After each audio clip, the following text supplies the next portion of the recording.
Huli ng mga otoridad sa isinagawang bypass operation ang isang lalaking nag-aalok umano ng shotgun sa Baguio City.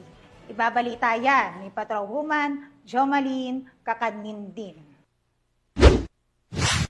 Arestado ang isang individual na nagtangkang magbenta ng isang shotgun sa isinagawang bypass operation sa Baguio City hapon ng ika-19 ng Agosto taong kasalukuyan.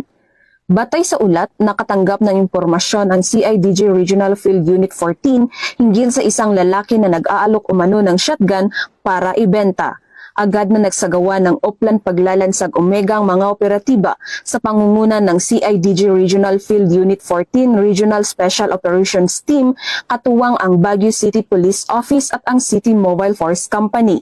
Ang operasyon ay nagresulta sa pagkaaresto ng nasabing individual at pagkakumpiska ng isang shotgun na may serial number, 78 piraso ng 500 peso bill na budol money at iba pang mga ebidensya.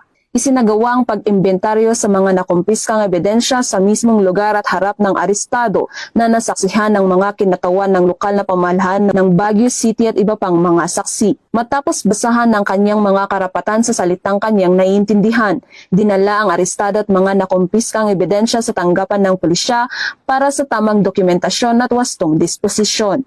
Mahaharap ngayon ang arestado sa kasong paglabag sa RA 10591 o mas kilalang Comprehensive Firearms and Ammunition Regulation Act. Ang matagumpay na operasyon ay patunay ng pambansang pulisya ay patuloy sa pagpapaigting ng kampanya laban sa iligal na pag-aari at pagbebenta ng baril upang matiyak ang kaligtasan ng bawat isa para sa mas ligtas na komunidad.